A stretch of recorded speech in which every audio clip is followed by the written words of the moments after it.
Muy buenas. En la confluencia de 4 galaxias, marketing, datos, tecnología y derecho, hemos creado este espacio, donde entrevistaremos a DPOs, CMOs, CDOs y otras criaturas salvajes de procedencia dispar. Yo soy Sergio Maldonado y esto es Masters of Privacy en castellano.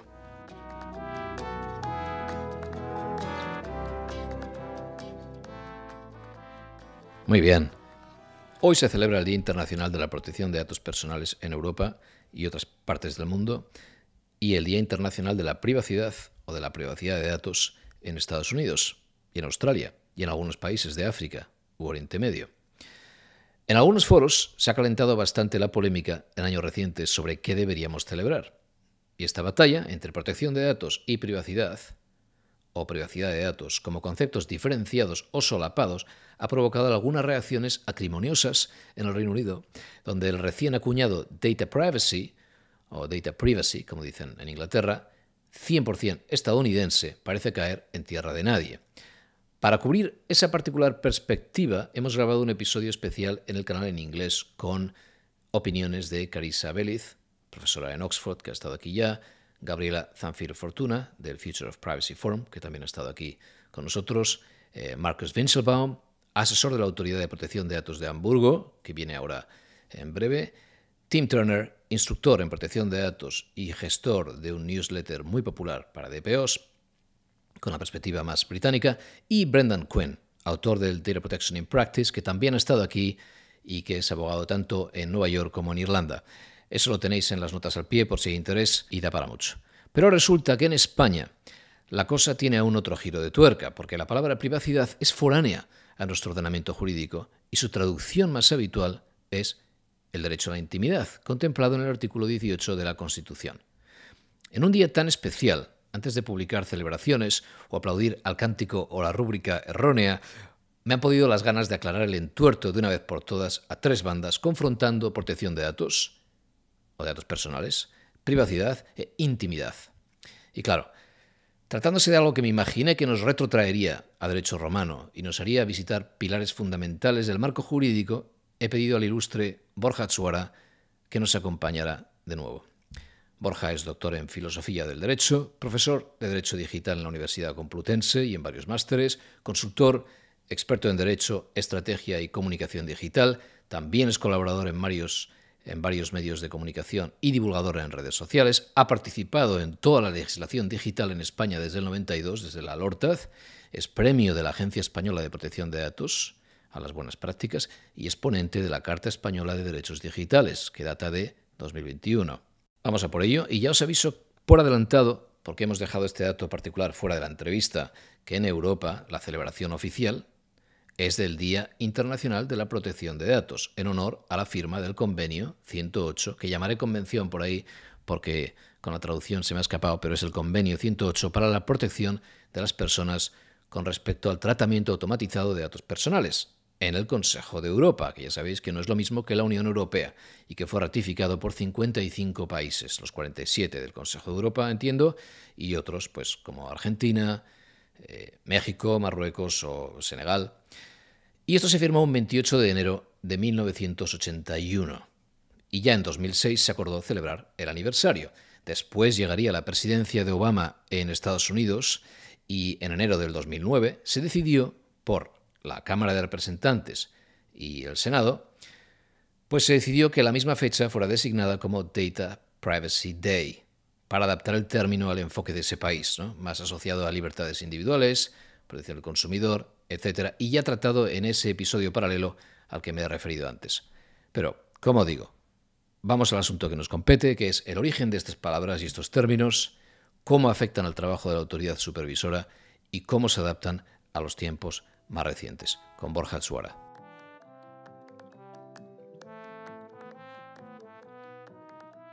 Borja, gracias por venir otra vez. Gracias a ti por invitarme. Un gusto. Tenemos este dilema todos los años y hay hasta peleas con si debería ser el Día de la Protección de Datos o el Día de la Privacidad, el 28 de enero. Entonces la primera pregunta es, primero, ¿exactamente hay un paralelismo entre privacidad e intimidad, o cómo ves tú esos primeros conceptos? Bueno, pues como dicen en las entrevistas, me alegra de que me haga usted esa pregunta, porque yo soy de filosofía del derecho y no hay cosa que más me guste que los conceptos jurídicos, ¿no? Y analizarlos, porque la gente rápidamente utiliza como sinónimo cosas que no lo son, ¿no?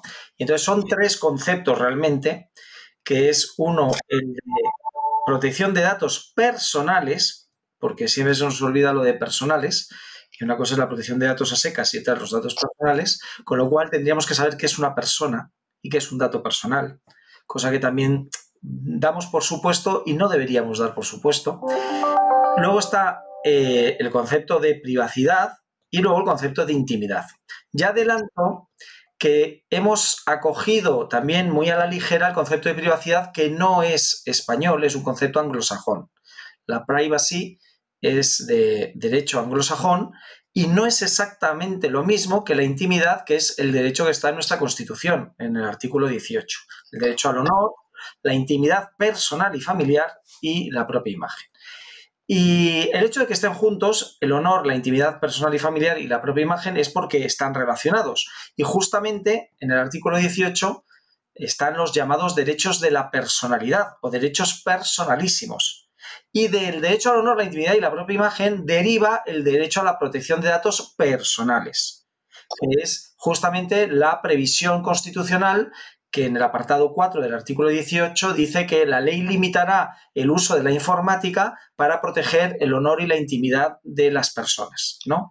Bueno, pues todo eso está relacionado, pero en ningún momento en el artículo 18 habla de privacidad. ¿Por qué? Porque en derecho latino, en derecho español, lo privado se opone a lo público. En derecho, por ejemplo, es derecho privado o derecho público, o la administración pública frente al particular. Pero la privacidad realmente nosotros la entendemos como intimidad.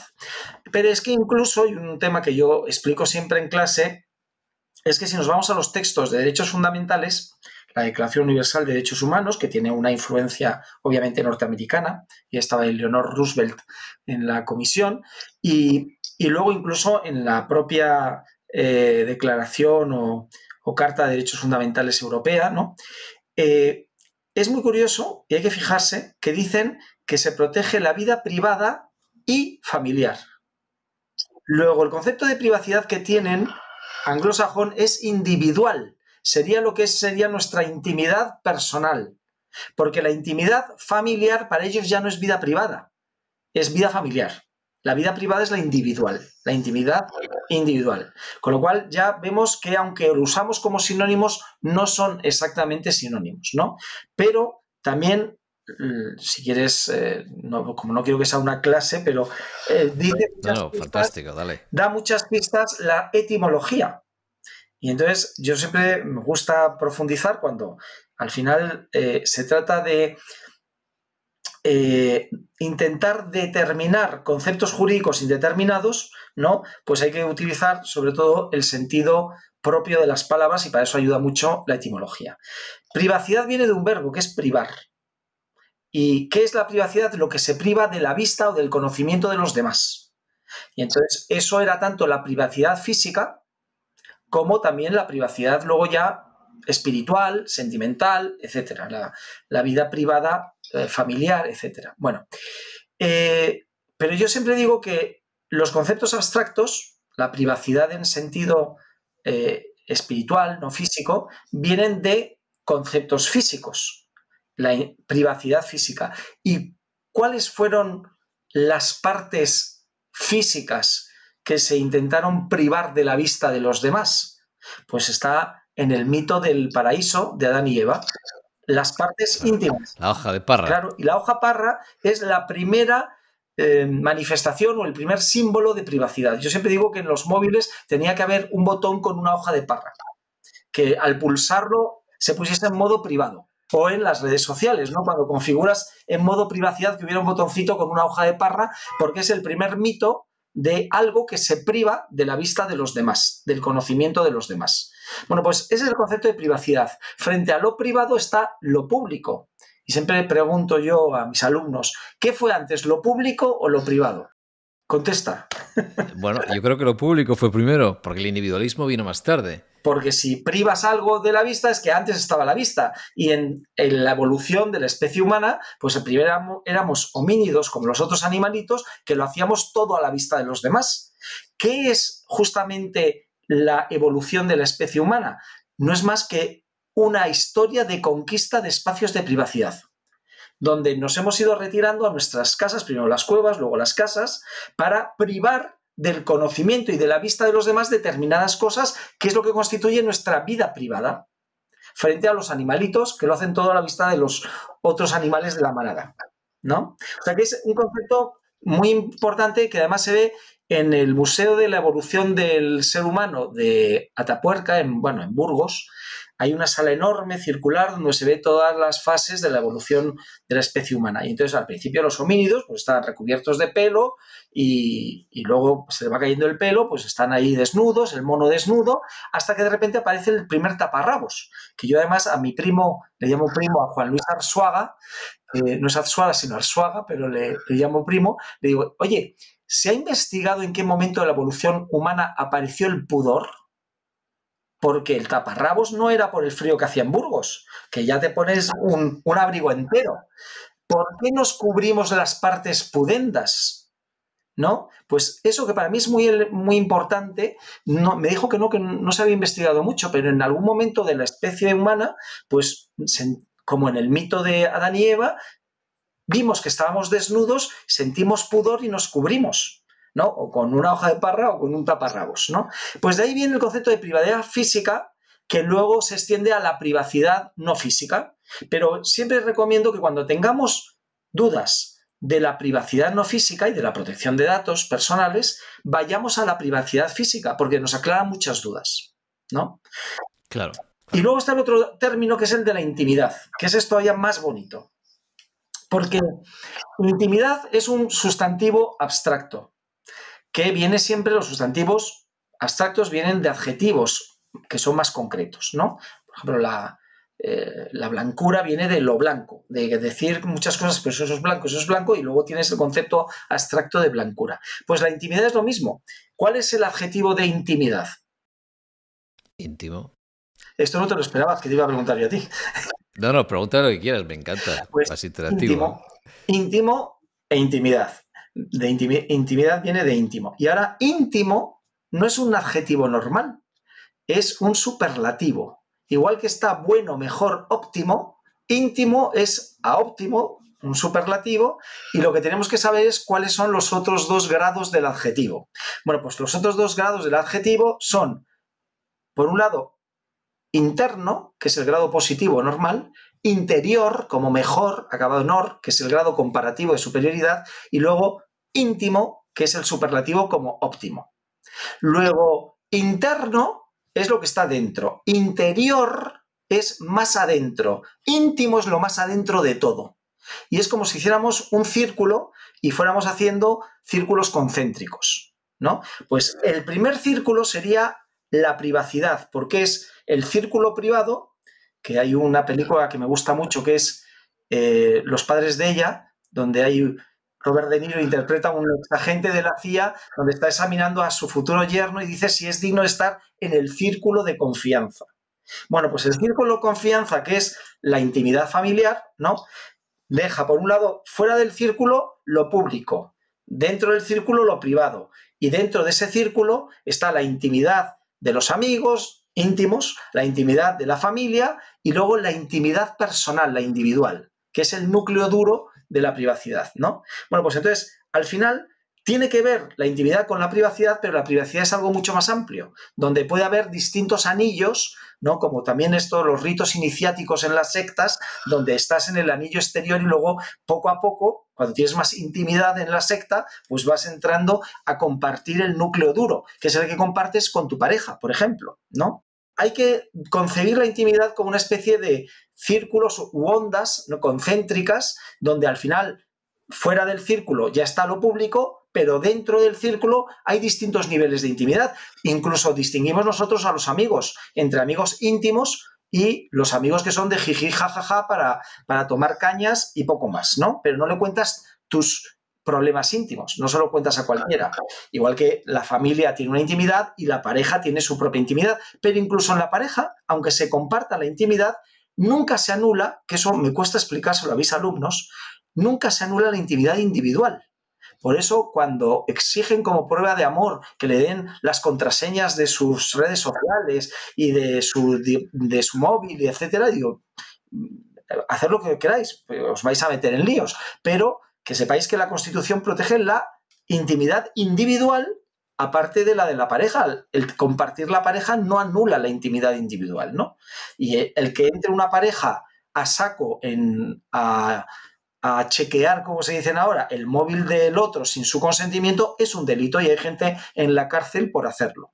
Pero mucha gente cree que no, que le da derecho, que como es su pareja, pues tiene derecho a invadir su privacidad, ¿no? Claro, eso es muy buena, porque el concepto anglosajón, que cuesta explicarlo, intimacy, es la pareja. Y no se entiende el concepto de intimidad español.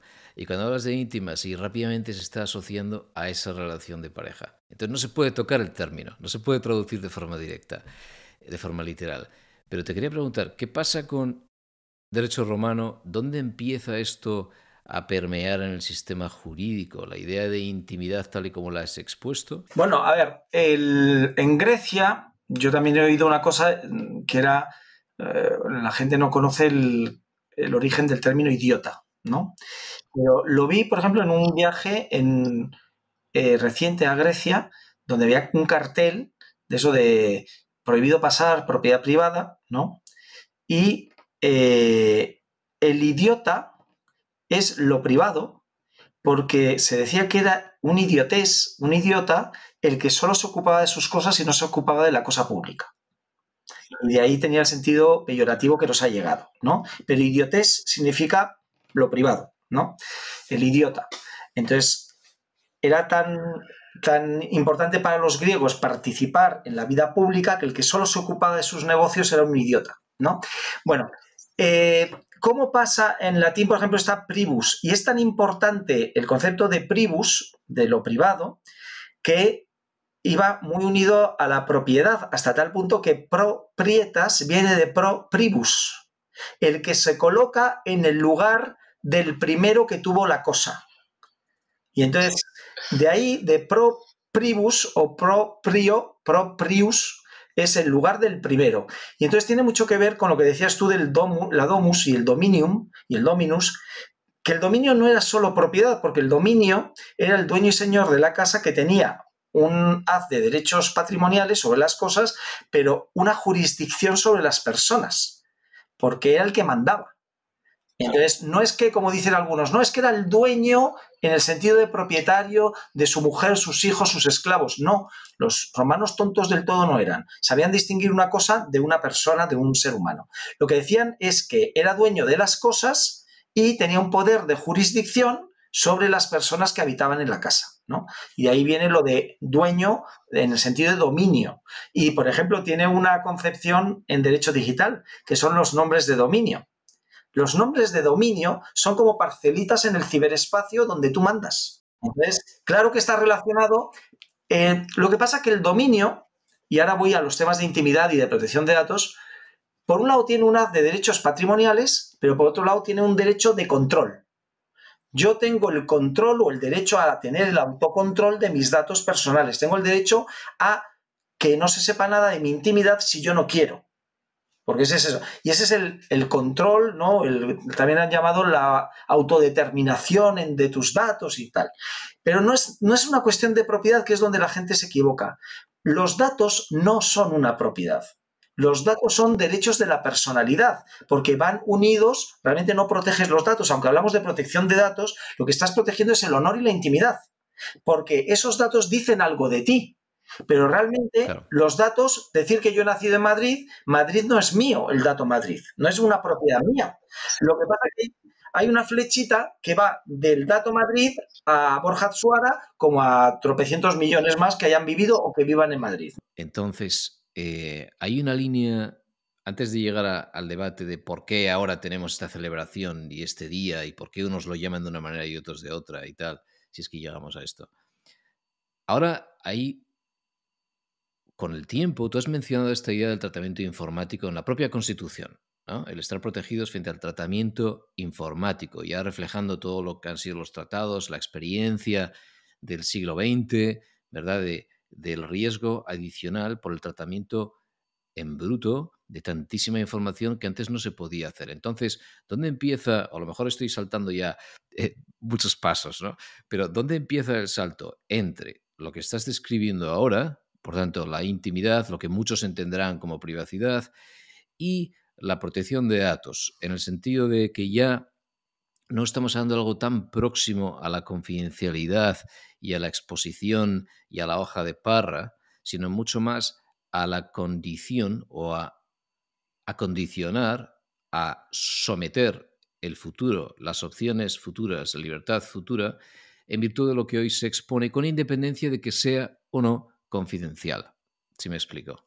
Sí, perfectamente, porque ahora justamente con el Big Data y la inteligencia artificial, lo que se puede hacer cruzando datos es lo que mejor hace la inteligencia artificial, que es la predictiva, ¿no? Entonces, yo, por ejemplo, hay un tema que me preocupa muchísimo, que son las investigaciones prospectivas, donde simplemente con cruzar nuestros datos, la policía o la agencia tributaria ya tienen un perfil de posible defraudador o posible delincuente.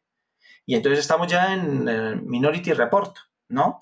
Entonces, o lo que hace ya el gobierno chino, la clasificación de ciudadanos, entre buenos ciudadanos y malos ciudadanos. Entonces, obviamente, más allá de la vida privada, ya la inteligencia artificial y el Big Data se está utilizando a datos que son más o menos públicos, ¿no? Luego hay otros que son privados y que además no tienen el consentimiento para tratarlos. Pero incluso aunque solo fuera con datos públicos, ya hay bastante materia en los datos públicos para poder sacar conclusiones e inferencias, ¿no? Entonces, el problema es ese que, oiga, hay un debate ahora mismo con cosas no del gobierno chino, sino de los gobiernos occidentales, donde la gente pues dice, oye, si eso es bueno para perseguir a los defraudadores, bienvenido sea, porque como yo no tengo nada que ocultar, estoy encantado. Entonces, todos los que me dicen eso, que yo no tengo nada que ocultar, yo les digo, vale, pues para ser coherente, que me parece una posición muy valiente, preséntate como conejillo de Indias para que te examinen del cumplimiento exhaustivo de toda la normativa vigente, que en España deben ser 400.000 normas. Y entonces hay un dicho que repito y es que no hay nadie inocente sino poco investigado. En cuanto te investigan un poquito, estás incumpliendo alguna norma. Entonces, llega un momento, y como soy de filosofía del derecho, que creo que hay que hacer una reflexión sobre cuál es el sentido de la norma y cuál es el sentido de la sanción. Porque si ponemos a una inteligencia artificial a vigilar el cumplimiento exhaustivo de las 400.000 normas, acabamos todos o en la cárcel o sin dinero por las multas que nos han puesto.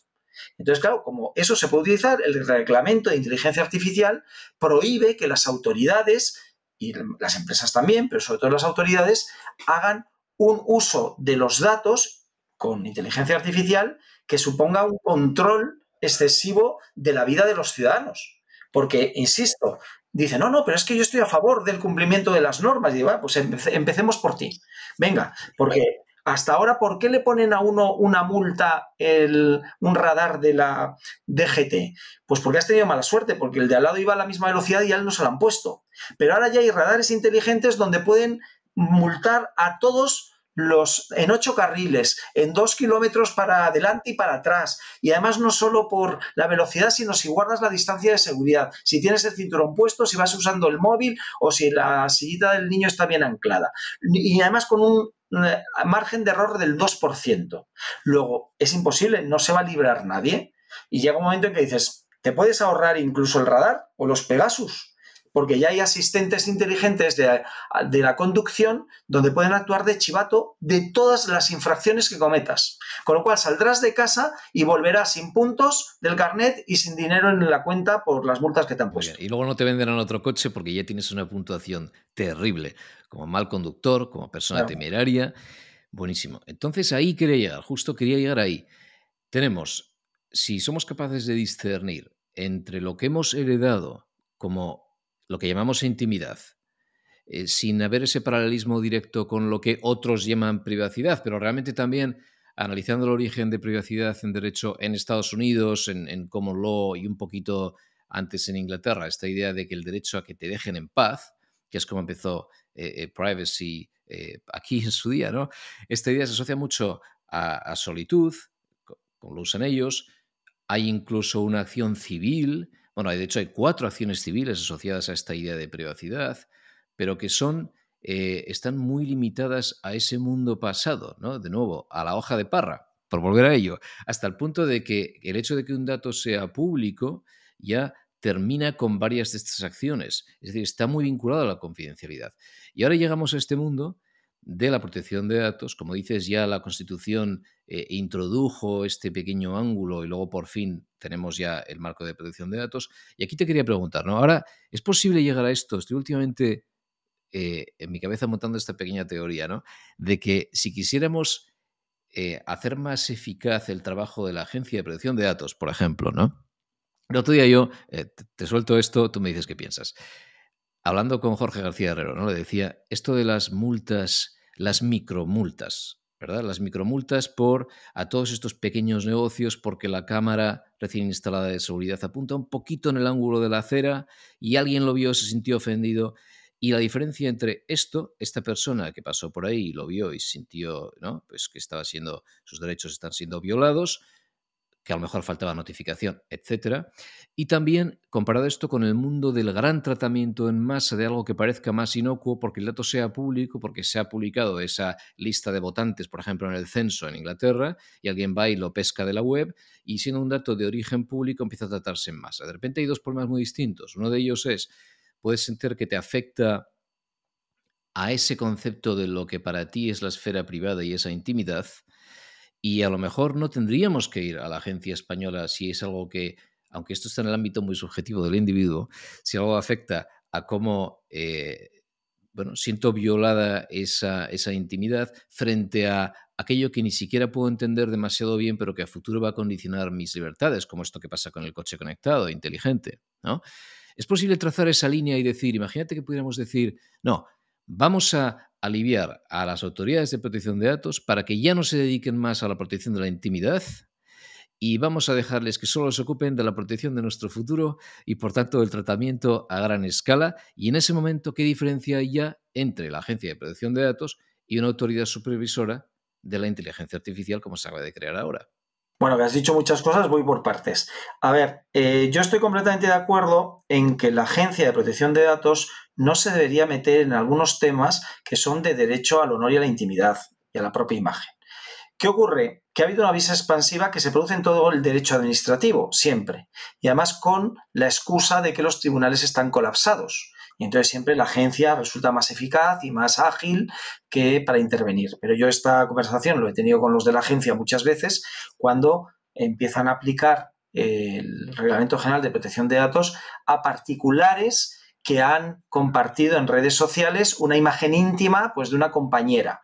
Y dice, oye, eso es un delito, que vayan por el Código Penal y por el artículo 197 de descubrimiento y revelación de secretos, ¿no? O una indemnización civil, pues por la Ley Orgánica de Protección Civil del año 82, ¿no? Del derecho a honor, la intimidad y la propia imagen.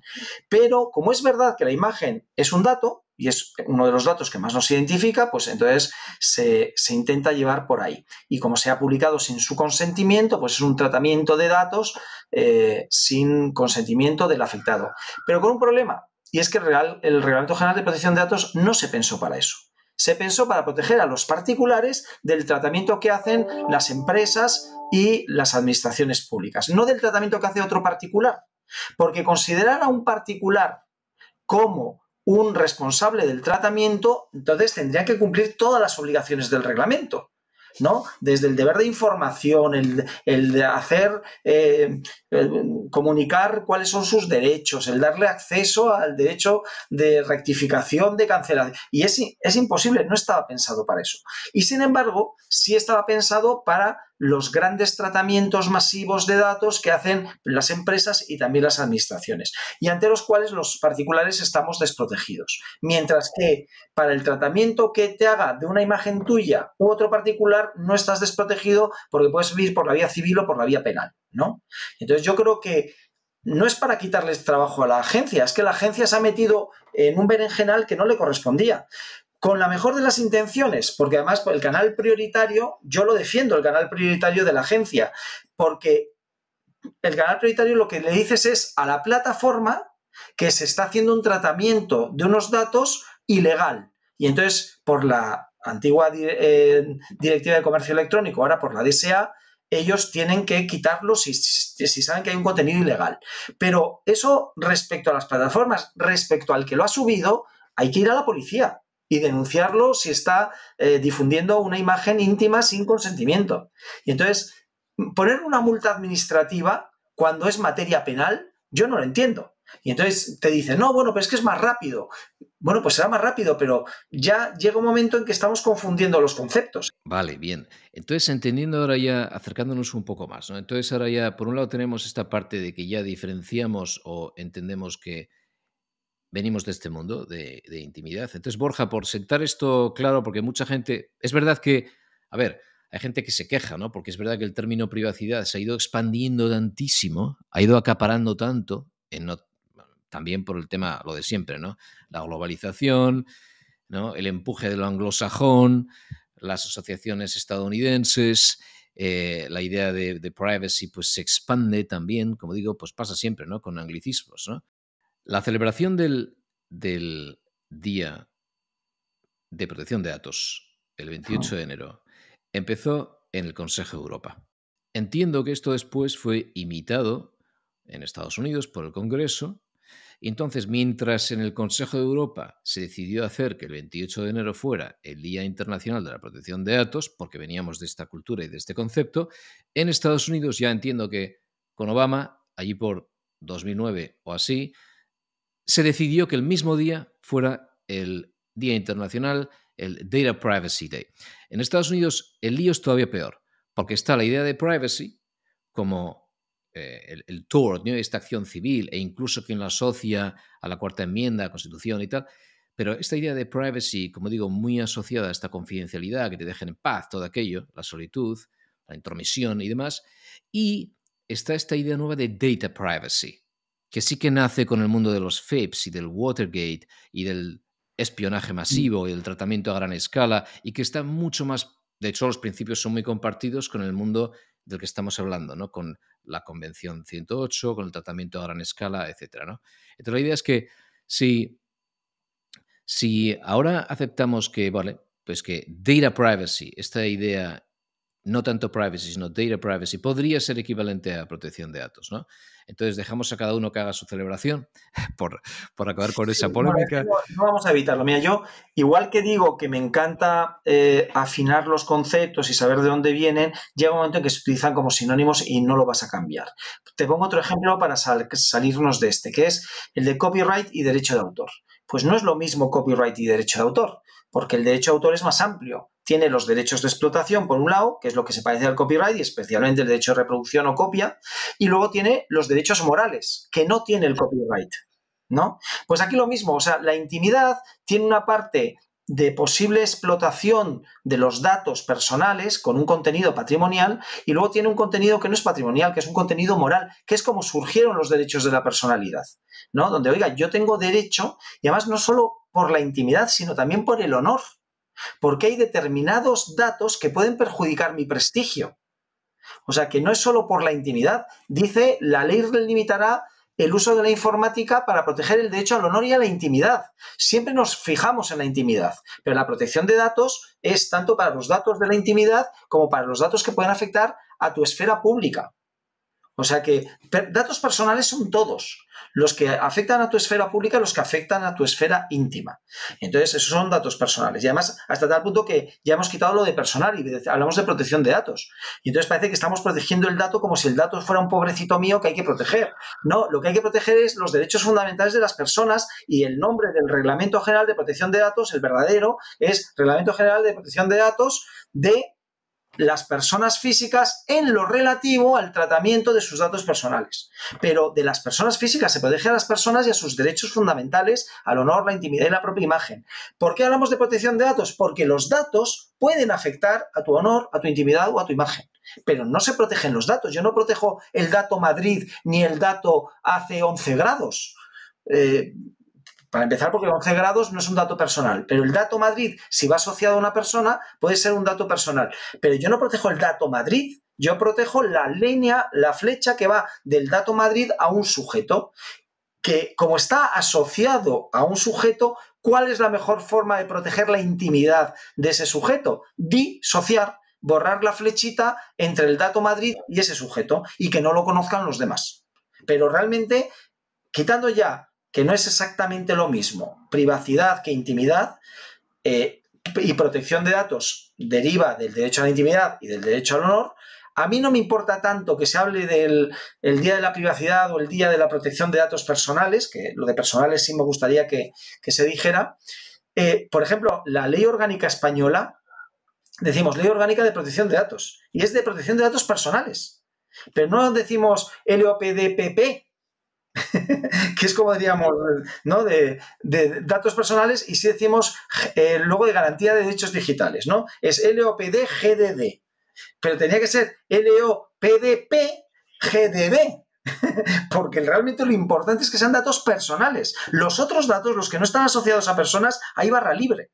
Es más, y añado otra cosa, cuando incluso ya no en el Data Act, porque a mí me gusta decirlo en latín y no en inglés, en lo de data, el Data Act, que es para los datos justamente que no son personales, pero incluso el Reglamento General de Protección de Datos Personales dice que este reglamento está hecho para la protección de los datos personales y para la libre circulación de los datos personales, porque este reglamento está dentro de la iniciativa europea del mercado único digital, y los reglamentos y directivas europeas y la propia Europa se hizo para la libre circulación, primero de personas, luego de mercancías, luego de datos o contenidos. Luego, aunque le llamamos Reglamento General de Protección de Datos Personales, realmente es un reglamento general de libre circulación de datos personales con todas las garantías para sus titulares. Es como se debería llamar.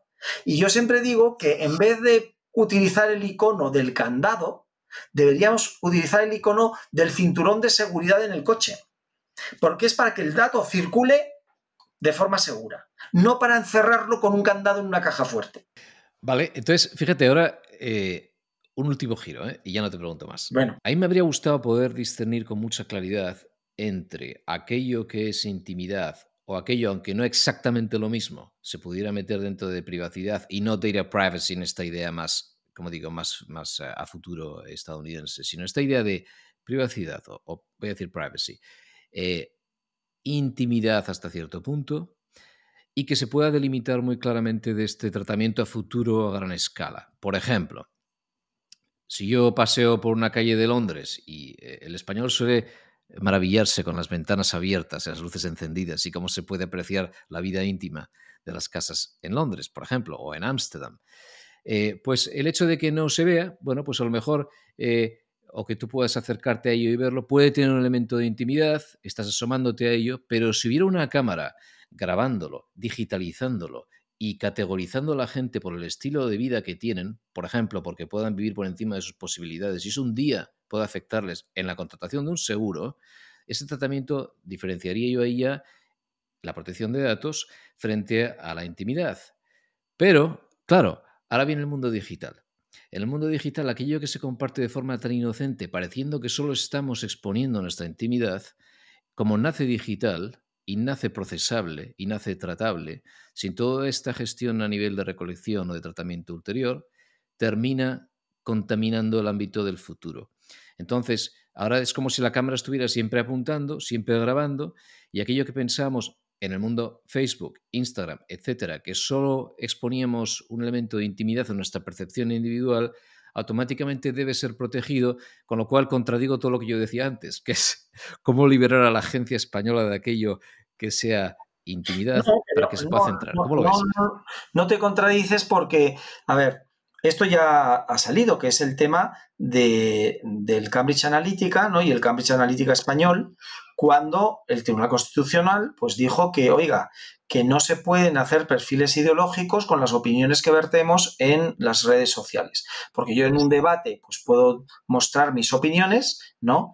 La gente además le encanta etiquetarte y yo pues puedo opinar unas cosas de un tema y otra de otros y yo no me autoetiqueto de ninguna tendencia en concreto y puedo coincidir con unos o con otros según los argumentos que me den, pero como la gente se siente muy segura, pues etiquetando y haciendo perfiles, pues luego querían tener no solo para la campaña electoral, aunque se supone que era ese el motivo, sino, oye, como aquí no rompe o no suprime ningún dato nadie, pues imagínate si, como ocurrió en Cataluña, se guardan las opiniones políticas sobre si se está a favor del independentismo o no. Y luego desde la administración con esos datos poder tomar decisiones, cosas así, ¿no? Bueno, incluso ya, no me quiero poner trágico, pero se sabe, porque es historia, que Herri Batasuna se convirtió en partido político, entre otras cosas, para poder utilizar los datos del censo electoral, que luego se los pasaba a ETA, ¿no? Y no había entonces el Big Data que hay ahora, ¿no? Pero parece que ya sirvió para algo, para el impuesto revolucionario, para las amenazas, etcétera, y para algún objetivo que otro. Bueno, entonces, una cosa es que nosotros alegremente compartamos nuestras opiniones o datos personales en las redes sociales, y otra cosa es que eso le dé derecho a nadie a tratarlo para de ahí inferir otros datos. Y ya se ha visto que incluso las propias fotos que subimos no se pueden sacar de las redes sociales como hacen algunos medios para ilustrar una noticia. Y ha habido sentencias del Tribunal Supremo y del Tribunal Constitucional, ¿no? Y la imagen es un dato personal, el dato que más nos identifica. Luego yo creo que ahí tenemos que partir incluso de un principio que en el fondo es una mentira. Igual que dicen que la mayor mentira de Internet es que he leído y acepto los términos y condiciones de uso, ¿no? La otra gran mentira es el principio de protección de datos, que tú tienes derecho a controlar tus datos. ¿Por qué digo que es una gran mentira? Porque es mentira, no los controlas. Una vez que los has publicado, has perdido el control.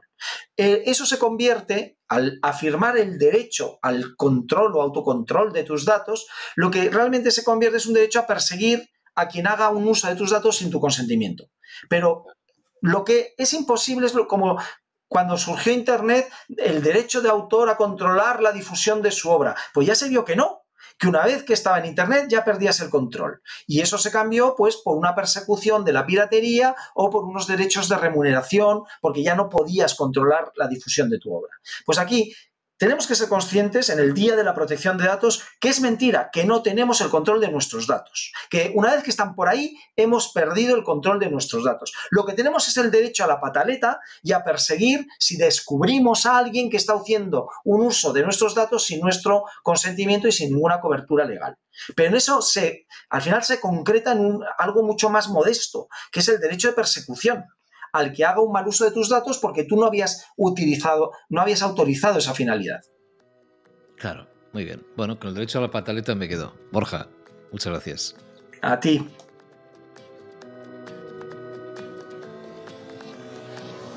Hasta aquí hemos llegado hoy. Síguenos en Blue Sky y en el perfil de Masters of Privacy verás un Starter Pack con las cuentas de toda la gente que ha participado aquí hasta la fecha. También puedes consultar las notas del episodio en mastersofprivacy.com. Y si te apetece, puedes seguirnos en LinkedIn, donde hay un canal específico de Masters of Privacy con materiales complementarios y algunos esquemas o chuletas ilustrativas de vez en cuando. También puedes enviarnos sugerencias para futuras entrevistas. Todo ello, bienvenido. Gracias y hasta la próxima.